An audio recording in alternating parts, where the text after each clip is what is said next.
मेरे साथी वहां पे अयोध्या में जुड़े हुए हैं। लेकिन मनोज जी, मैं आपसे ये पूछ रहा हूं कि जो विनोद जी कह रहे हैं कि जो विरोध जो मंदिर के साथ नहीं जाना चाहते थे वो नहीं गए, जो वोट बैंक, उन्होंने कहा जो वोटर मंदिर के साथ जुड़ा है वो तो ऑलरेडी बीजेपी का है, जो नहीं जुड़ा है कांग्रेस उसको रखना चाह रही थी, तो क्लियरली उन्होंने बस नाम नहीं लिया।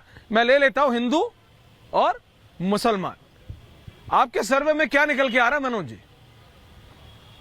ऐश्वर्या जी, सबसे पहले तो मैं शुरू करता हूं पंकज जी के साथ, क्योंकि मुझे ग्राउंड पे तो एक तरफा दिख रहा है जी। पंकज जी काफी कोशिश कर रहे थे पिछले 5 स्टेट के चुनाव में, और उन्होंने आप ही के चैनल पर डिबेट किया था कि मैं उस दिन बात करूंगा जब इन 3 स्टेट में, हाँ याद है मुझे, छत्तीसगढ़, मध्य प्रदेश और राजस्थान में यदि बीजेपी हारेगी तो हम किस तरह से मुंह दिखाएं। मैं आज भी खुश हूं कि पंकज जी के सामने मुंह दिखाने लायक तो मैं हूं, और पंकज जी के बारे में तो मुझे नहीं पता। दूसरी बात है कि जितना भाटी जी को मीडिया से उम्मीद है कि मीडिया हमें साथ देगी, उतना उनको शायद जनता के ऊपर भरोसा नहीं है, क्योंकि हर डिबेट में ये बात जरूर बोलते हैं कि मीडिया जो है कि वो इतना सपोर्टेड पार्टी बीजेपी की है कि वो बीजेपी जीत जाती है। तो मैं इतना ही सलाह दूंगा भाटी जी को कि भाटी जी, मीडिया जो भी करे आप जनता के लिए रहें और जनता के बीच में रहें, तो शायद जीत आपके लिए बहुत बड़ी होगी। दूसरी बात ये कहता हूं कि अभी जैसे कि विनोद जी ने बोला कि भाई कांग्रेस को पता है कि मेरे वोटर कौन है जी। कांग्रेस अपने वोटर को ये समझकर उसके साथ जुड़ी हुई है कि मुसलमान मेरे वोटर हैं। मैं सीधा सीधा बोलता हूं कि मुसलमान मेरे वोटर हैं। यही कांग्रेस की सबसे बड़ी हार है कि कांग्रेस ये नहीं समझ पा रही है कि मुसलमान के बाद भी मेरे वोटर हैं। शेड्यूल कास्ट उससे पीछे हट गए, फॉरवर्ड क्लास से जो ब्राह्मण होता था फॉरवर्ड क्लास, वो उससे अलग हो गए, और भारतीय जनता पार्टी ने एक नया वर्ग जिसको कहेंगे लाभार्थी वर्ग, और अब तो कहेंगे कि राम भक्त, 2 भक्तों को एक साथ मिलाकर चुनाव में जाना चाह रही है 2024 में, और ये उसकी एक बहुत बड़ी रणनीति के तहत काम करते हुए दिख रही है। आज के डेट में ऐश्वर्या जी, जिस तरीके से मैंने दिल्ली में कभी भी नहीं देखा था कि दीपावली के बाद इतने पटाखे फूटते, इतने दिए जलते हुए, और न मैं पूरे भारत में देखा था कि एक दीपावली मनाई जाती है। मैं कभी देखता था कि पाकिस्तान हार गया। मनोज जी, अलग लहर चल रही है। रत्नाकर जी को क्या समझ आ रहा है क्या नहीं? अगर उनको लग रहा है कि एम फैक्टर सारा उनके पास आ गया, तो क्या मतलब अखिलेश यादव क्या मूंगफली छिल रहे हैं? आप समझ नहीं रहे कहां से हो जाएगा सब कुछ उधर। लेकिन मैं अपने साथियों के पास जा रहा हूं, वैभव, अनामिका और सृष्टि। अजय जी, आपके पास आ रहा हूं क्योंकि सबको आपको जवाब देना है। वापस आ रहा हूं, प्लीज 1 मिनट। अपने साथियों के पास जा रहा हूं। वैभव, फर्स्ट टू यू। वैभव, कहां है आप और क्या माहौल है वैभव? बिल्कुल ऐश्वर्या, हम इस वक्त अयोध्या में धर्म पथ पर मौजूद हैं। तस्वीरें लगातार जन्मभूमि से हमारे तमाम सहयोगी दिखा रहे हैं, लेकिन ऐश्वर्या एक बार मैं यहाँ पर धर्मपथ की तस्वीर दिखाऊंगा। यहाँ पर आप देखिएगा लगातार जो है वो यहाँ पर लोगों को प्रसाद जो है वो बांटा जा रहा है। तमाम राज्यों से, तमाम जिलों से लोग जो है वो आज अयोध्या पहुंच रहे हैं, और पूरी अयोध्या में उत्सव जैसा माहौल है। आपने अभी तक रामलला के दर्शन किए या नहीं किए? बस करने जा रहे हैं। इसके पहले एक बार किए थे, जब ये टेंट में थे तब किए थे, लेकिन आज एकदम भव्य दर्शन देखने को मिलने जा रहा है। ये सनातन संस्कृति का एक बहुत बड़ा जो है देखने को जो मिलेगा, सनातन संस्कृति का एक उद्देश्य है। यहाँ से लोगों को सीखना भी है कि सनातन क्या है। और दूसरी बात, हम आपको एक बात और बताना चाहते हैं कि ये जो है माननीय मोदी जी और माननीय योगी जी ने आज एक अद्भुत पल ला दिया है। हर धर्म खुश है, हर जाति खुश है। इसी के साथ जो है जय श्री राम। कुछ लोग, एक बाबा जी ऐश्वर्या हमारे साथ है, उनके हाथ में ये बहुत बड़ी चाबी है। बाबा जी, ये चाबी किस चीज? जी जी जी जी बोलिए। प्रभु, स्वामी विवेकानंद जी का 0 और 0 में 1 जोड़ दिया गया। तो जो वो कहते थे सफलता की कुंजी, ये वही सफलता की कुंजी है। तो अयोध्या को अब आप सफल मान रहे हैं? अयोध्या के भाग्य सफल हुए या नहीं? बिल्कुल, और चाबी तो सबके पास है। कभी कभी लोग उसी ताले की चाबी को उसी में लगाते हैं और फिर खोल नहीं पाते चाबियां। ये आपने बहुत बड़ी बात कह दी। महाराज जी, आपके पास में आऊंगा।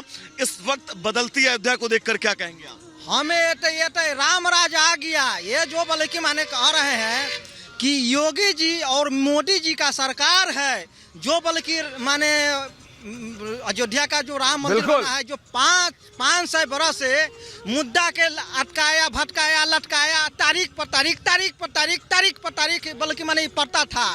नरेंद्र मोदी जी बस यही बात है वैभव, बहुत बहुत धन्यवाद।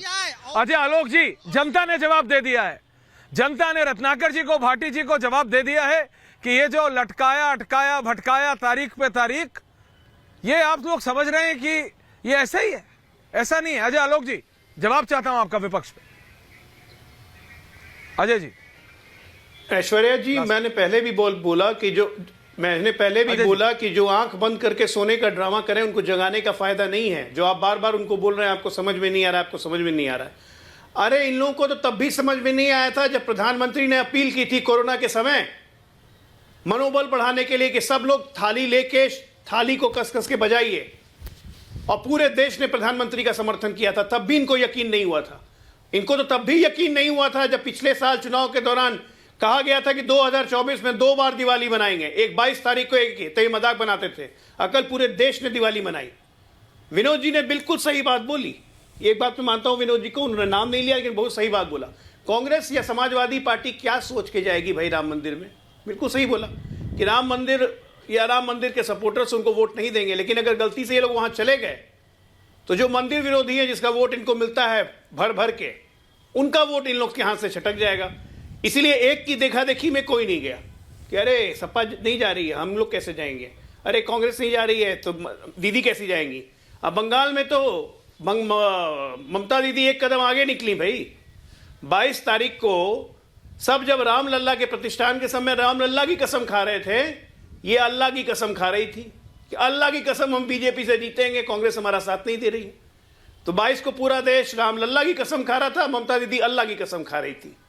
समाजवादी पार्टी को आंख में पानी अभी भी नहीं है जब ये बोलते हैं कि ये राम मंदिर जब खड़ा हो गया तो यही समाजवादी पार्टी थी, यही मुलायम सिंह यादव थे जिन्होंने कार सेवकों पे गोलियां चलवा के उनकी हत्या की थी। भूलता नहीं है वो।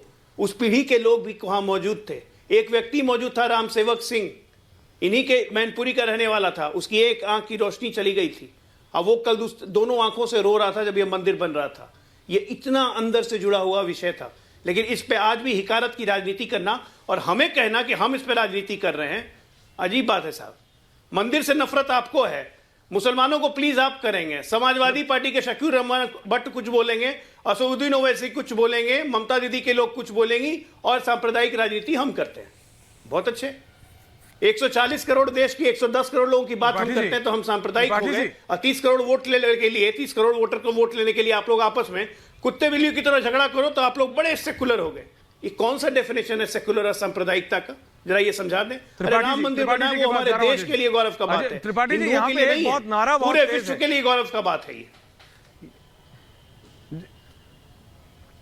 अयोध्या लखनऊ में आजकल एक नारा बहुत तेज है कि जो 22 में नहीं आया वो 24 में भी नहीं आएगा।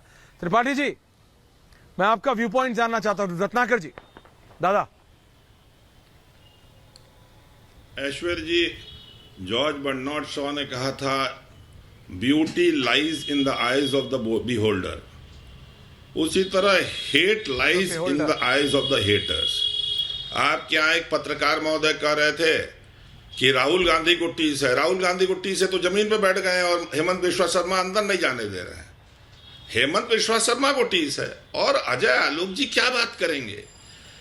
इन्होंने पूरे के पूरे रामद्रोहियों को तो रखा हुआ है। संजय निषाद राम राजा दशरथ के पुत्र नहीं थे, श्रृंगी ऋषि के पुत्र थे। राहुल क्या देश के कानून व्यवस्था से ऊपर है? जानकी पुलिस के कहने के बावजूद भी कानून व्यवस्था को ध्वस्त करेंगे। बाद अभी इनके राहुल है क्या? मध्य प्रदेश राहुल गांधी है क्या चीज? अगर असम पुलिस ने जिसे दिशा निर्देश दिए हैं तो उसको फॉलो नहीं करेंगे राहुल गांधी, जस्ट बिकॉज वो गांधी परिवार से हैं। वो दिन लद गए रत्नाकर जी। बोलिए, देश का कानून मानना पड़ेगा। अरे आप बोलने दीजिए अजय जी, आपकी बारी है क्या? पीढ़ी खिला के नेताओं से बात करके आप गजब बात कर रहे हैं। मोहन यादव अजय जी, एक अजय जी आपने बोला, कोई नहीं बोला। रत्नाकर जी बात पूरी कीजिए। रत्नाकर जी बात पूरी कीजिए। Thank you. संविधान की कसम खाते हैं कि हम संविधान की बात मानेंगे। वो अधीन हो गए मुलायम सिंह यादव के। निपेंद्र मिश्रा ताव से बोलते हैं, yes yes I was there. Kothari बंधुओं को जब गोली लगी तो मैं था। जब अखबारों ने छापा कि सरयू नदी खून से लाल हो गई, उसके हत्यारे निपेंद्र मिश्रा थे। तो आपके प्रवक्ता आप कहते हैं कि वो अधीन थे। हाँ, वो संविधान के अधीन थे कि मुलायम सिंह के अधीन थे?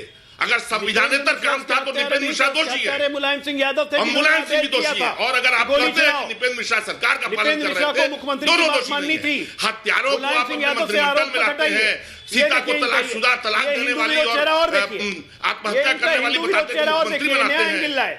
और आप चाहते हैं कि हम जाएं राम मंदिर में आपके सामने। देखिए, तुलसीदास जी ने कहा है कि अवध जहां जहां राम निवास, कोई सिंपैथी भी नहीं है, और दिवस तहां जहां भानु प्रकाश नहीं है कि आप लोग हमारे दिल में राम है, हमारे दिल में अयोध्या है। सबके पास आ रहा हूं, हम क्यों जाएं? आपने क्या पूरे अवध को बुलाया था? 8-10 हजार लोगों को जो अमीर थे देश के। अच्छा, मत जाइए गुरुदेव, एक सेकंड आनंद जी, रत्नाकर जी मत जाइए। रत्नाकर जी, आप तो गए नहीं, जब आपका मन होगा तब आप आ जाइएगा। काशी में है, आपसे तो अयोध्या बहुत दूर भी नहीं है, जब आपका मन हो तब आप आ जाइए।